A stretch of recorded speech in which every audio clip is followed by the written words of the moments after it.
frente a ese aeropuerto cuando la gente se metió a querer tumbar esa malla del aeropuerto. Los muertos, como de parte del ejército, de los uniformados, cómo iban disparando contra la gente. Sentir en una ocasión que me tenían una pistola en la cabeza. Han sido varios los riesgos, han sido varios los momentos que he tenido que pasar fuertes. Esa nominación, así no la ganara, ya para mí era un logro grande y no era un logro personal, sino yo pensaba que eso era un logro y lo sigo pensando que es un logro hacia la mujer campesina. Tanto tiempo que nosotros le dedicamos como organizaciones, le dedicamos a ese proceso de paz, que mejor dicho era como un sueño muy anhelado que llegáramos a una firma de un acuerdo de paz.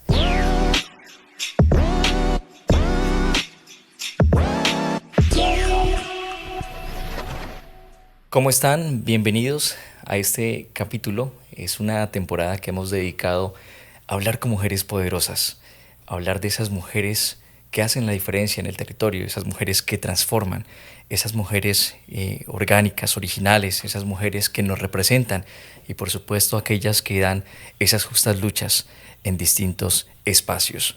Hoy tenemos el enorme placer de compartir en sociedad con Hani Silva. Es una mujer que su eco llega a Latinoamérica, al mundo, y por eso más adelante voy a comentarles a qué hacía referencia en este pedacito.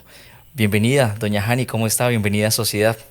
Hola, bien, gracias, muy agradecida por la invitación a este espacio interesante para todos y todas. Muchas gracias por tenerme en cuenta.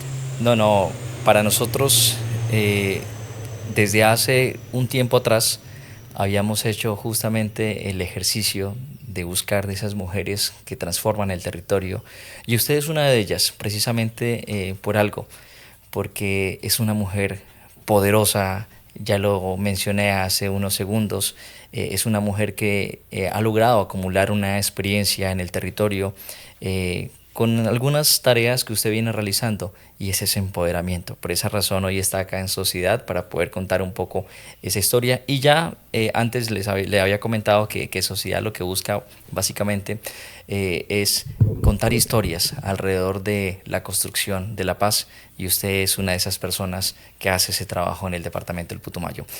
Pero yo quiero aprovechar estas pantallas de Sociedad para que conozcamos quién es Hani Silva. Hablemos un poco de su historia, dónde nació, cómo fue esa infancia, para más adelante hablar en esos temas gruesos relacionados con lo organizativo, con lo político y todos esos asuntos que usted muy bien maneja. Pues, ¿quién es Hani? Yo nací en Leticia hace 63 años.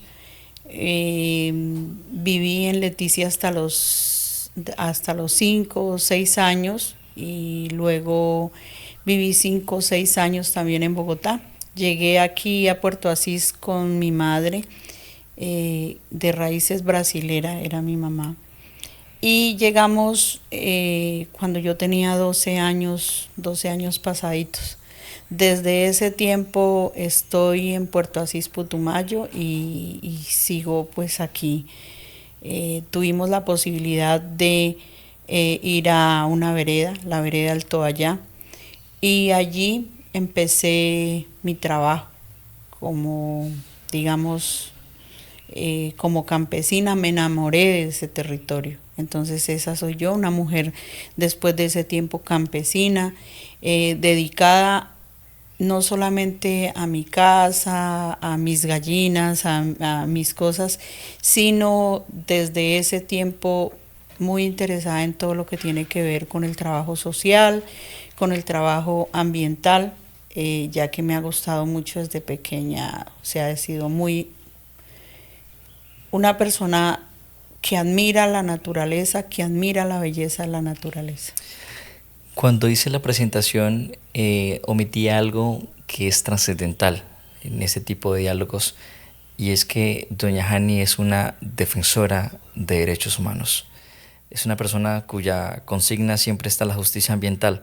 Y ahora que usted habla, veo que tiene una relación armónica, quizás con esas discusiones del ser humano, naturaleza, que algunos hacen ese planteamiento. Y cuando la leía, cuando trataba de estudiarla, siempre había un factor común. Y esa relación tan bonita que usted tiene con la finca, con la tierra, y todas esas dinámicas. Incluso había algo muy bonito que yo miraba, y era cómo los alimentos para usted construyen memoria, ¿sí? Y cómo las gallinas, como los pollos, como usted lo menciona, tienen un gran significado, y muy seguramente por eso usted es tan consciente de cuidar ese territorio. Sí. Eh, pues primero que todo yo creo que todos tenemos como ese contacto, esa relación con la tierra, porque es que además no es una cuestión, la tierra no está ahí por estar, nosotros estamos dentro de la tierra y hacemos parte de esa tierra. Siempre lo he visto así y pongamos una de las cosas que creo es, anteriormente se veía al campesino como una persona de menos. Y yo digo que no, o sea, con todo lo que aporta el campesinado, con todo lo que vive el campesino, es mucho lo que aporta a la humanidad, a la sociedad. Y yo creo que la vida de un campesino, el trabajo de un campesino es muy digno, con todo el esfuerzo y con todas las dificultades que tiene un campesino para poder estar en su región, es digno de admirar. Y no es porque yo sea campesina, sino es porque desde que llegué a ese territorio, desde que llegué al campo, aprendí a amar ese espacio, pero también aprendí a convivir con los vecinos y aprendí a respetar en medio de el ser algunos vecinos analfabetas, de admirar ese conocimiento grande que tiene ese campesinado.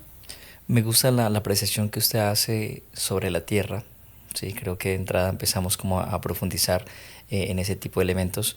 Y de la tierra vamos a algo, y es el territorio. ¿Sí? Y del territorio hay dinámicas, y eso es lo que desde la sociología, la antropología llaman la territorialidad. Y ahí inserto una cantidad de relaciones sociales. Y yo quiero atreverme a preguntar lo siguiente. ¿En qué momento de su vida esa Jani Silva que hoy conocemos empieza a tener ese cuestionamiento para proteger, para cuidar su territorio, y para iniciar, digamos, toda esta narrativa, ¿no? Porque es que la hemos visto siempre envuelta a usted, digamos, en discusiones muy fuertes, que más adelante entraremos con mayor en detalle sobre ese asunto, pero ¿dónde arranca esa beligerancia y esa fuerza? Porque usted es fuerza. Pues, de dónde arranca? De saber de que a finales del año 79, principios de los 80, digamos en el Putumayo, y uno como campesino tenía de todo sin tener nada. O sea, sin tener incluso a veces ni para comprar un par de botas, sin poder tener en el bolsillo recursos para comprar lo más elemental, pero teníamos de todo. O sea, porque tú en la finca vas y si no tienes que comer, cualquiera si no tienes incluso plátano sembrado, cualquier vecino te regala un racimo de plátano, una gaja de plátano. Cuando estás muy mal, comes gallina de la que hay en el patio. Por eso amo mis gallinas, las quiero mucho. Además que cuando en ese tiempo era fácil tener un anzuelo, ir a cualquier quebrada, si no fuera el río, cualquier caño, y ahí tenías el pescado. Entonces es como la facilidad con que uno, y esa armonía con que vivía uno en el campo. Entonces por eso creo que nosotros debemos de ser muy agradecidos con la tierra nos da de todo, o sea, no es nuestra tierra, nuestras comunidades tienen mucho para poder estar bien.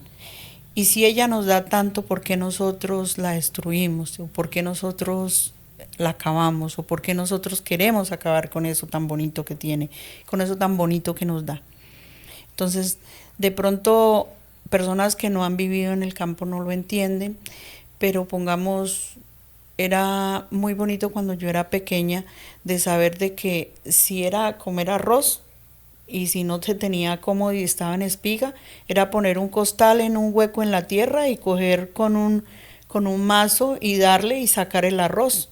y prepararlo. Y si no tenías aceite, pues simplemente habían los marranitos o las gallinas, la infundia de gallina. Y vuelvo y te repito, y si no tenías dulce, simplemente dejabas madurar el plátano o el que nosotros llamamos chiro o como lo llaman otros bocadillo, se deja madurar y se hace la chúcula y ahí está el dulce. Entonces son varias cosas y si no tenías una vaca, pues incluso los vecinos, el que sí tuviera una vaca cualquiera, no le dolía regalarle una botella de leche a cualquiera que necesitara su botellita de leche. Entonces como ese anhelo y el ver cómo poco a poco, a medida que iba llegando de afuera, cómo poco a poco que se iban interesando en el cultivo de la coca, cómo se iba perdiendo esa relación entre la tierra y se iba dejando de pensar en el daño que se le estaba haciendo. Entonces, eso, todas esas acciones que se van dando día a día, nos llaman a reflexionar y a pensar en que, o sea, a luchar y a ser renuentes en que por qué tiene que cambiar algo que es tan bonito y algo tan bueno que tenemos nosotros en el Putumayo, por qué tiene que cambiar o qué podemos hacer nosotros para que no cambie o si igual menos para si cambia que no cambie tan drásticamente y que cambie de una forma donde la juventud y la niñez sea consciente de qué es lo bueno y qué es lo malo que estamos haciendo contra ese territorio. Me quiero remitir a lo siguiente, doña Jani, y es verla a usted en su casa con sus alimentos, ¿sí? Su chagra como un medio de supervivencia. Pero de un momento a otro llega la coca, llegan actores armados, los paramilitares, llega la guerrilla, y cómo eso altera un poco esa cotidianidad, donde quizás ya no pueda existir esa armonía que usted menciona a detalle, sino que empiezan a involucrarse otro tipo de dinámicas que van a acelerar, digamos, otro tipo de circunstancias. Para usted, ¿cómo fue eso? Porque es que venimos de los años 70, como usted lo menciona, una vocación productiva o una vocación autosostenible, ¿cierto? Con la siembra de los propios alimentos. Pero entrando a los 80, llega todo ese tema del fenómeno de la coca a la par de los grupos armados y esto va a irrumpir un poco ese modelo de vida. ¿Cómo fue, digamos, esa alteración de esa vida cotidiana? Pues yo le digo que por una parte para mí, pongamos, fue muy preocupante el cambio que se iba dando. Era difícil pensar cuando tenía uno como claro que los jóvenes que de la misma edad mía, que tenía pues cuando ya me metí de lleno a ser secretaria de una junta de acción comunal, pero que no podía firmar, pero sí era la que hacía las cosas por ser menor de edad. Okay. Pero cómo ve uno las pocas oportunidades que tiene un campesino, pero ver cómo el interés que se tiene contra el campo, no sé cómo explicarlo. Es como eres poco porque eres campesino, pero eres muy interesante porque tenemos que sacarle plata al campo. O sea, porque en el campo se produce la coca, porque en el campo pueden estar los grupos armados, porque en el campo, bueno, podemos hacer. Entonces somos importantes, pero nadie lo reconoce. O sea, la gente que hay en el campo, la gente campesina es muy importante. Los territorios son importantes, pero cómo es importante para sacarle más, no para darle. Entonces, cuando la época de la coca fue muy difícil de ver de que no habían oportunidades para que los jóvenes estudiaran, tuvieran unas dinámicas, digamos, de deporte, de cultura, de otras cosas, pero sí como cuando se implementa la coca, los jóvenes empiezan a dejar de lado las ansias de estudiar o de sobresalir y simplemente era tener un cultivo de coca donde pudieran tener mucha plata y esa plata no era para estudiar ni era para cosas buenas, era para comprar un gallo, comprar un arma e ir a los festivales a tomar trago. Y entonces como poco a poco toda esa dinámica va, digamos, dejando una sociedad pobre en el sentido de querer superarse, de poder ser otra persona. Y no nos digamos mentiras. En el campo hubo mucha plata, pero de esa plata no hay nada. Hay mucha gente que cogió muchos millones y que en este momento es muy pobre.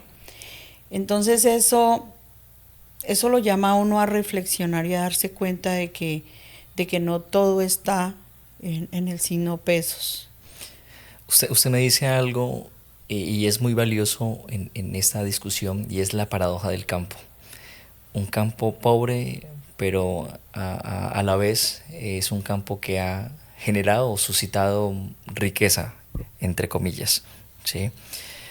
Hoy por hoy vemos un campo quizá devastado o con muchas historias que se están contando alrededor quizás de la coca y alrededor de jóvenes privados de oportunidades. Esto me remonta un poco, digamos, a experiencias en el nordeste antioqueño, Segovia, Remedios, donde la visión de mundo de los jóvenes es el tema de la mina. ¿Sí? Para departamentos como el nuestro, Putumayo, a lo mejor Nariño, Caquetá, una vocación muy distinta y está muy arraigada a la coca. Yo quiero proponerle lo siguiente, doña Jani, y es que si llegado a los 70 y los 80, si no hubiese habido coca o si no hubiese llegado esa dinámica económica ilícita al territorio, ¿qué hubiera sido del departamento del Putumayo? Pues nunca me he hecho esa pregunta y es la primera vez que me la hace. Lo felicito por hacerla. Yo creo que no tengo una respuesta clara con referencia a eso, porque de una forma u otra la coca también sirvió para que esos vacíos, digamos que el gobierno ha dejado tras, que no ha, los gobiernos de turno no han suplido todo ese poco de necesidades que han habido, pues hay que decirlo, la coca de una forma u otra suplió muchas de esas necesidades. Algunos que supieron aprovechar, pusieron a estudiar a sus hijos, pudieron salir adelante. No todo tampoco fue, los recursos de la coca no todos fueron pérdidas, pero sí cuando existe un interés sobre un bien en particular, son muchos los que quieren entrar como en disputa a tener el control sobre eso, y eso es lo que nos daña. Entonces, ¿qué hubiera sido si no hubiera habido coca? Entonces hubiera salido otro producto, ¿no? Ya antes habíamos pasado por lo de la madera, ya antes había pasado entonces de una forma u otra hubiera sido, si no era coca era otra cosa. En el 86 incluso empezaron a explotar pozos petroleros. Iban a empezar a explotar pozos petroleros y pues en ese momento la guerrilla se opuso y por eso frenaron la explotación de los pozos petroleros. Pero si no hubiera sido una cosa, es otra. Es increíble, digamos, cómo estos territorios donde hay mucha vulnerabilidad, hay escasez y donde nos hemos sentido marginados, incluso como usted lo menciona, y voy a reeditar lo que usted dice, olvidados, y hay una ausencia o hay un achicamiento del Estado porque no ha estado presente y quizás no es nuevo. A través de la historia siempre nos hemos encontrado que hay un centralismo del poder y hay un olvido profundo, digamos, hacia estos territorios donde claramente se debe tener una responsabilidad con esa población. Cuando llega este fenómeno de las empresas con el tema del petróleo, me imagino que eso entra también a generar unas tensiones con la población, con el campesino, inclusive hasta amenazas, ¿sí? ¿Me puede contar un poco, digamos, cómo fue o cómo ha sido, digamos, en los últimos años ese tipo de discusiones que a la fecha aún permanecen, supongo? Pues primero que todo, cuando nosotros como campesinos, antes de haber la coca, antes de haber petróleo, nos soñábamos con un territorio próspero, en tema agrícola, pudiendo estar, pero producir sin dañar, que pudiéramos tener educación, que pudiéramos tener salud, que pudiéramos tener vías. Cuando uno se sueña ese territorio de esa forma. Y cuando llega el famoso desarrollo, entre comillas, maquillado de otra forma, donde uno no lo ha dimensionado, donde sabe que lo que van a hacer es daño, o donde uno se imagina, porque desde el principio nos imaginamos que iba a hacer daño, pues es como difícil, difícil en ese sentido, no sé cómo decirlo. Es difícil direccionar, como pensarse en eso. Y es ahí cuando entre comunidades nos pusimos a pensar, esto no está bueno, esto no es bien. Entonces piensan en sacar las riquezas, pero ¿qué nos va a quedar a nosotros? ¿Y qué es lo que le va a quedar a la comunidad? Pero también cómo van a dejar nuestro territorio. Ahí me parece algo claro, y es que frente a la apuesta desarrollista, digamos, que llegan a los territorios, vemos a una mujer vigorosa, y aquí quiero hacer la pregunta, y es cómo sintió el respaldo de la comunidad al ser mujer, porque si algo tenemos claro en nuestro departamento, y es la cultura machista, digamos, que es muy exacerbada, pero para estos contextos y sobre todo los contextos rurales, ¿cuál fue la percepción del resto de la comunidad cuando una mujer como usted venía asumiendo ese liderazgo, sea con o frente a la empresa minera o a los diferentes actores armados que llegaban al territorio? Pues yo creo que el liderazgo, no solo el mío, el de muchas mujeres en el Putumayo, creo yo, no sé si estoy errada en mi percepción, creo que ha sido, o sea, en base a muchas cosas, como le dijera. Eh, ¿Por qué empecé a ser líder? Primero, empecé a ser secretaria de la Junta porque escribía bonito, pero no podía firmar porque era menor de edad. Después no me ponían, después cuando ya cumplí el año, pues eso era tarea de hombres. De hombres. Entonces siempre seguí siendo secretaria. Luego, como inspectora de policía, porque fui inspectora de policía, fue porque era la que había estudiado hasta tercero bachiller en ese tiempo. Hoy es octavo, antes era tercero bachiller, y no había nadie por ahí en el campo que hubiera estudiado No. hasta allá. Entonces yo creo que mi liderazgo más que todo ha sido por la ausencia de liderazgos de otras personas que me ha tocado llevar y coger como esa responsabilidad. En un principio no fue porque quisiera ser líder, no era porque quisiera.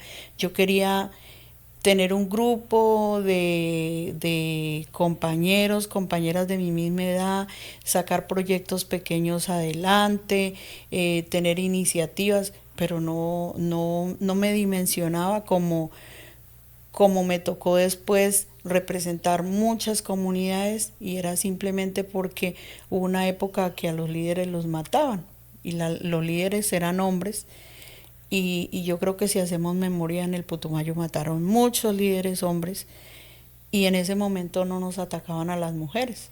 Entonces era, vaya usted porque como es mujer como diciendo, no la van a matar. Sí, además que lamentablemente veníamos de una época donde, como usted lo refiere, sistemáticamente asesinaban a presidentes de juntas de acción comunal. ¿Sí? Y es hasta ahora, lamentablemente, no hemos podido pasar esa oscura noche. ¿Sí?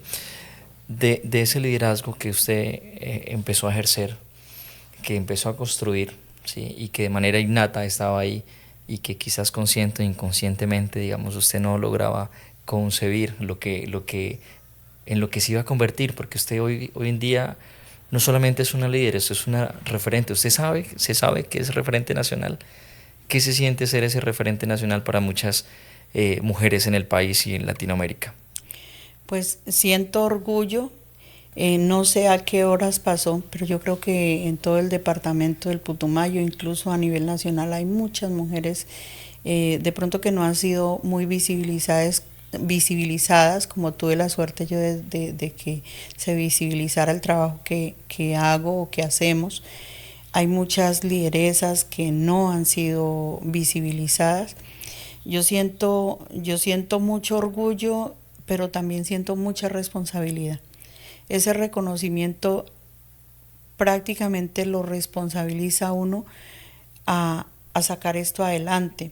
Y yo siempre he pensado, siempre, toda la vida he pensado que desde que era joven, pensaba, es que nosotros los jóvenes tenemos que sacar esto adelante.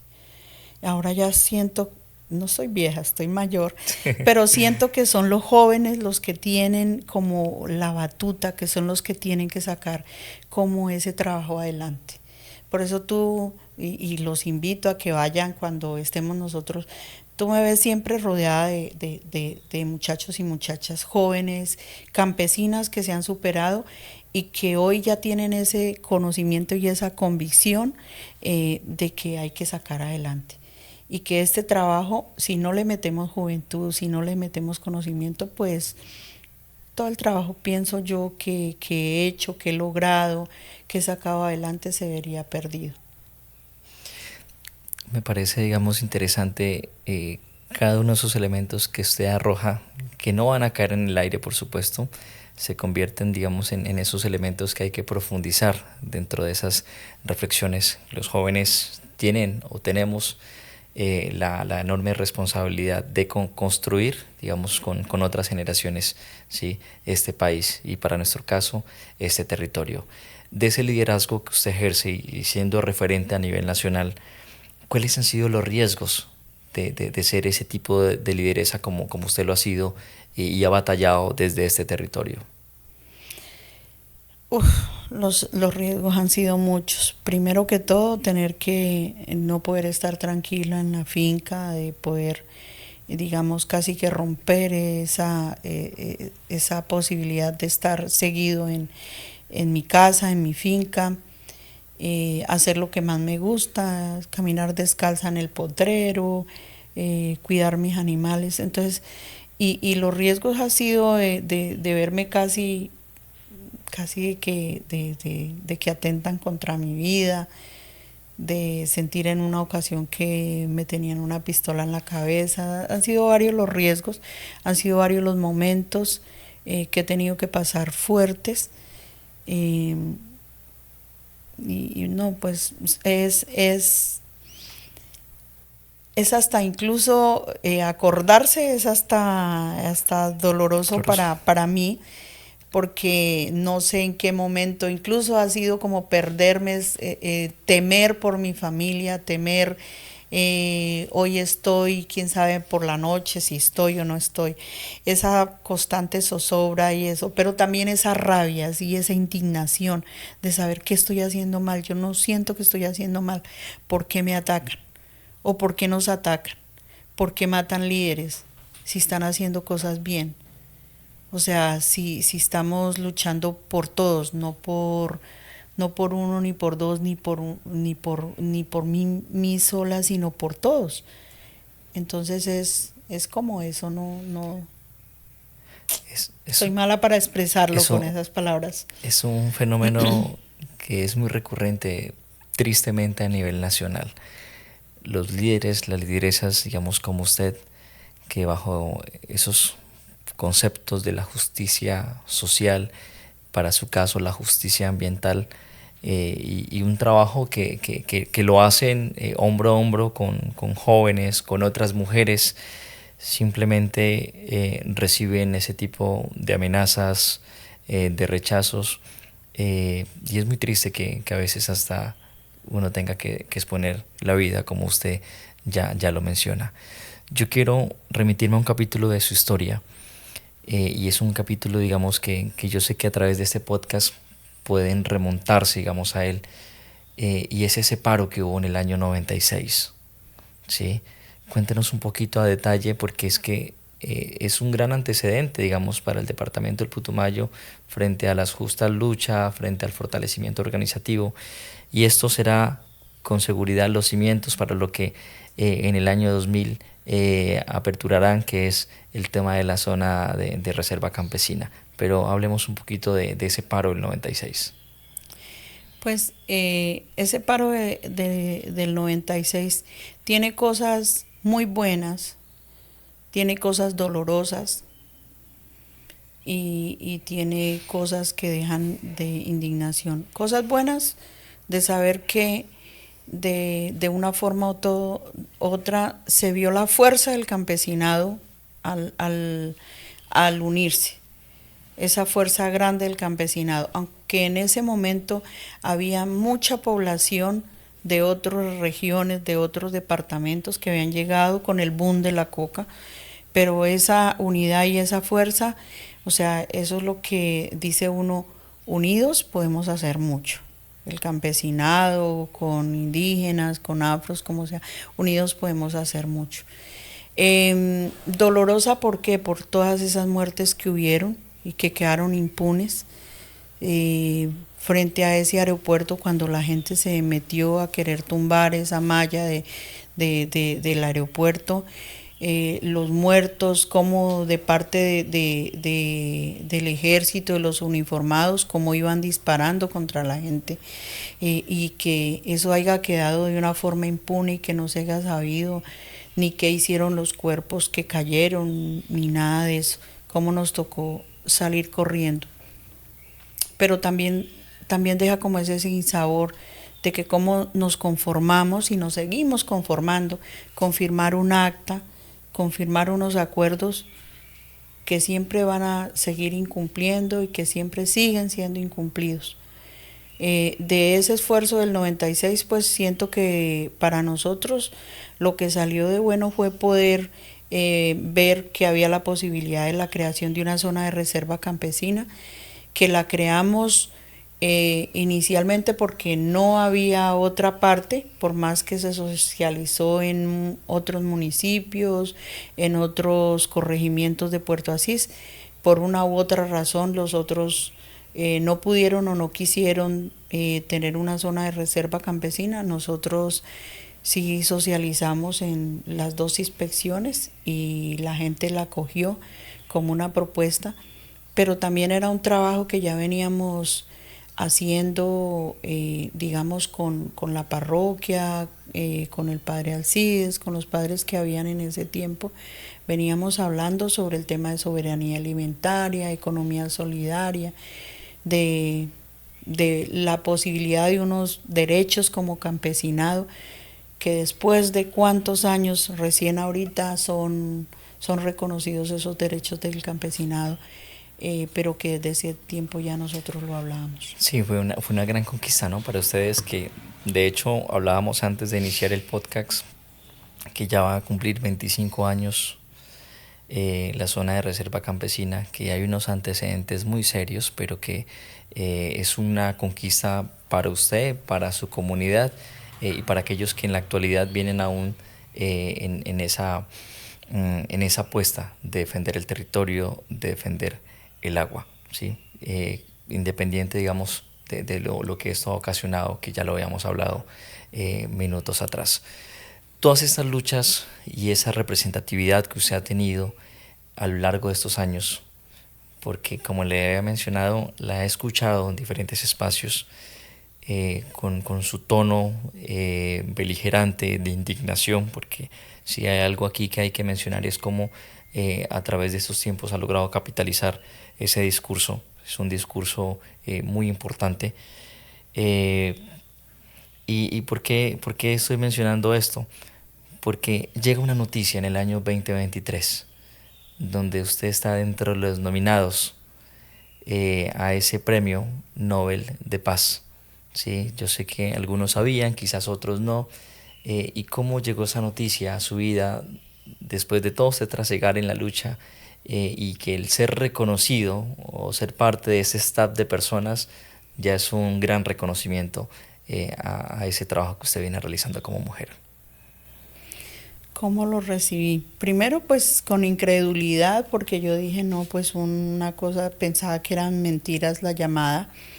Después con mucho regocijo, eh, pero también vi como no solamente ese reconocimiento, esa nominación, así no la ganara, ya para mí era un logro grande y no era un logro personal, sino yo pensaba que eso era un logro y lo sigo pensando que es un logro hacia la mujer campesina. Y Nobel de Paz, ¿no? Sí, al Nobel de Paz. Entonces sentía yo que entonces no estábamos haciendo las cosas mal, porque es que a veces la incredulidad que hay de muchos, incluso gobernantes o de instituciones, donde creen que es que uno molesta mucho cuando llama, cuando no está conforme con cosas. Entonces ese es un reconocimiento donde uno dice, si me están haciendo ese reconocimiento, donde me nominan como a un premio Nobel de Paz, es porque estoy haciendo las cosas de una forma u otra, las estoy haciendo bien y la gente las está cogiendo como bien. Entonces, porque nosotros en la zona de reserva campesina hemos logrado vincular no solamente que los jóvenes tengan esa claridad de para dónde es que vamos, sino que los niños también se integren y que empiecen a crear vínculos con esa naturaleza y que incluso en algunos hogares que sean los niños que le estén enseñando a los padres que somos parte de la solución al problema del calentamiento global mundial. Entonces, que esos niños empiecen como a tener esa claridad. Entonces, digo, sí estamos haciendo, de una forma u otra estamos haciendo las cosas bien. Por aquí es que hay que trabajar. O sea, está bien visto y, y yo creo que pues ese reconocimiento pues fue eso. Y como la oportunidad y el reconocimiento hacia las mujeres campesinas, porque si me puse a ver, habían nominaciones para mujeres importantes, de figura pública, pero Sí. no campesinas. De renombre, exacto. Esa representatividad suya, digamos, como una mujer campesina, me lleva al siguiente punto y es, usted inspira, ¿sí? Y ha inspirado a muchas mujeres en el departamento del Putumayo, a nivel nacional, como lo había mencionado. ¿Cómo está ahorita esas organizaciones de mujeres campesinas en el departamento del Putumayo? ¿Cómo se encuentran? En el departamento del Putumayo, pues a nivel de Putumayo yo no salgo mucho hacia otras organizaciones, pero yo creo que hay muchas organizaciones de mujeres valerosas que de una forma u otra, unas se dedican porque son mujeres de organizaciones víctimas, otras de organizaciones afros, organizaciones indígenas, y esos grupos de esas mujeres son muy importantes. Unas están hablando sobre la recuperación de su lengua étnica, otras de sus raíces, y todos esos emprendimientos de esas mujeres empoderadas, de esas mujeres que están luchando por su género, por su organización, es importante y esa fuerza que tienen esas mujeres es muy importante.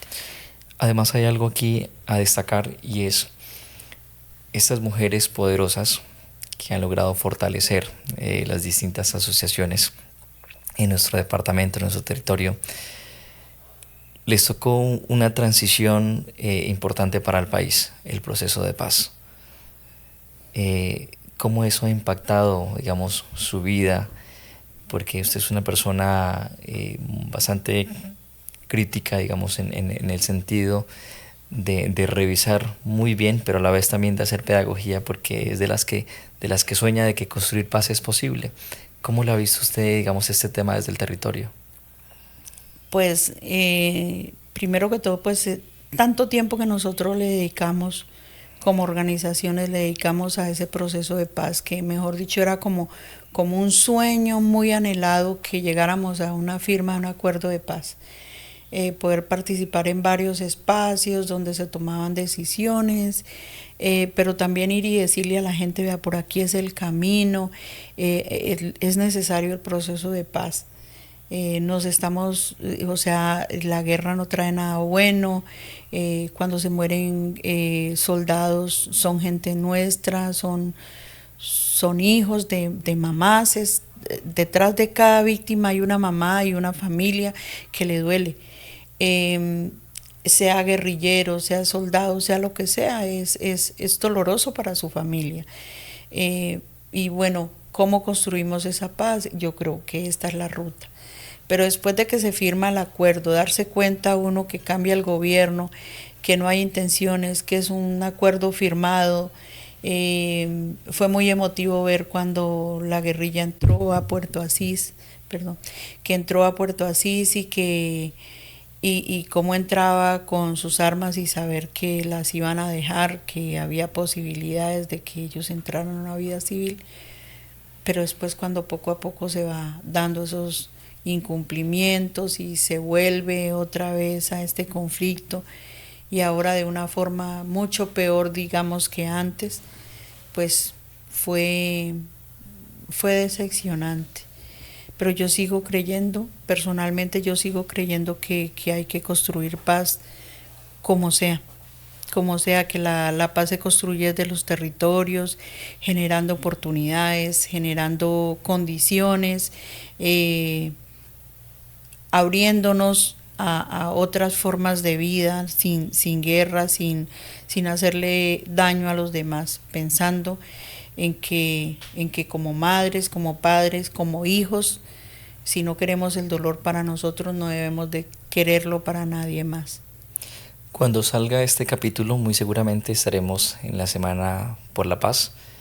Y quiero aprovechar con el equipo y hacer un homenaje, hacerle un homenaje a usted, digamos que este capítulo, en el marco de esta Semana por la Paz, se continúe, digamos, ese tipo de discursos o de narrativas que enarbolen esa esperanza que usted menciona y que desde los diferentes escenarios y desde la misma cotidianidad se pueda apostar a esa construcción de paz. Porque como equipo de trabajo, de sociedad, esa es nuestra consigna, es cómo podemos aportar a eso que a veces vemos difícil, que vemos en abstracto, pero quienes estamos en este tipo de procesos reconocemos de que estas son algunas de las alternativas o caminos para construir aquello que a veces se aleja, a veces se acerca, pero depende mucho de la voluntad, de los lenguajes, pero también de las acciones. Quiero que regalemos un mensaje a esos jóvenes. Veo que para usted, para nosotros, los jóvenes encarna, digamos, esa posibilidad de edificar un mundo distinto al nuestro. Sí, el mensaje es el compromiso de todos y de cada uno. O sea, yo creo que la paz es posible a pesar de todo el tiempo que he vivido y con todas las dificultades que he tenido. Yo creo que la paz es posible si nos comprometemos todos. O sea, si evitamos hacer parte de la guerra y más bien nos pasamos a ser parte de la paz. Es como ese mensaje. No ser parte de la guerra, ser más bien parte de la construcción de una paz. No solamente una paz con un silencio de fusiles o un silencio de armas, sino con una paz con nuestro ambiente, con nuestro departamento, con nuestras aguas, con nuestros niños, con nuestra juventud, con un pensamiento claro, y ya es como bajándonos de esa nube de pensar de que las cosas están hechas y entre más se mejoren tenemos que aprovechar de ellas. No, teniendo claro de que estamos en un momento de no retorno, de donde no somos conscientes del daño que estamos haciendo, vamos a acabar. Y que no nos cueste la vida por pensar en la paz. Sí, que no nos cueste la vida, que no nos cueste la vida a nadie más por soñarnos, por estar pensando en construir esa paz. Bueno, ya estamos cerrando, ¿no?, este capítulo que hoy hemos tenido la oportunidad de construir un diálogo alrededor de esas experiencias, alrededor de conocer ese devenir de Hani Silva que hemos visto desde lo mediático, desde los reconocimientos, de esa mujer inspiradora que hoy tenemos la oportunidad de conocer frente a frente y por supuesto las personas que hacen parte de esta red sociedad también van a quedar con esa posibilidad de conocer un poco desde adentro Hani Silva. Como este capítulo busca recomendar también esos lugares del departamento del Putumayo, porque acá en Putumayo, a pesar de las circunstancias, hay personas como usted y como otros más que le apuestan a visibilizar el territorio desde lo positivo. ¿Cuál es ese lugar en nuestro departamento que usted recomienda, digamos, para esos turistas que quieran enamorarse mucho más de ese territorio que nosotros amamos? Yo creo que todo el Putumayo es hermoso. O sea, tiene todo nuestro Putumayo es hermoso, tiene diferentes clases de belleza. Pues vamos al Alto Putumayo, el Fin del Mundo, a la parte de Villagarzón, son lugares muy hermosos, muy bonitos, todos estos lugares. Y yo pues digo, mi región, mi zona de reserva campesina es hermosa, yo vivo enamorada de mi región y yo creo que el Putumayo es digno de conocer su gente, la amabilidad. Nosotros tenemos una riqueza grande, el Putumayo es hermoso. Yo vivo enamorada del Putumayo. A mí me han ofrecido vivir en otro país, en otra parte, y no, yo no cambio el Putumayo. Con todas sus problemáticas, con todo lo que tiene, no lo cambio. Cuando hacíamos el estudio de Hani Silva, nos encontrábamos con algo que usted disfruta y es el tema de la gastronomía. Para usted, ¿cuál es ese plato que representa o que le trae a su memoria su infancia y que lo disfruta, por supuesto? A mí me gusta mucho el tacacho, tomarme un caldo, así sea de huevo, de pescado, de lo que sea, con un tacacho bien preparado, un sancocho de gallina, eso es rico. Y la chucula de chiro, los aborrajados, eso es muy rico. Cuando leía una entrevista que usted le hacían, veía cómo desglosaban ahí el tema del cilantro cimarrón. Ah, eso no puede faltar en la comida. Y justamente a esta hora que estamos grabando el podcast, todo el equipo con algo de hambre, pero encantado de escuchar esas memorias, porque esas memorias nos remontan, ¿no? Al compartir con la familia, y creo que es algo muy valioso y vale la pena, digamos, recordarlo. Doña Hani, vamos cerrando este capítulo. A usted queremos agradecerle de verdad una vez más que este sea un homenaje para usted porque es una mujer empoderada, es una mujer que hace un trabajo desde lo territorial, es una mujer referente, ya lo había dicho, pero vale la pena seguir reeditando y que muchas personas o las nuevas generaciones y esas jóvenes conozcan esa historia de vida. A usted muchísimas gracias, de verdad.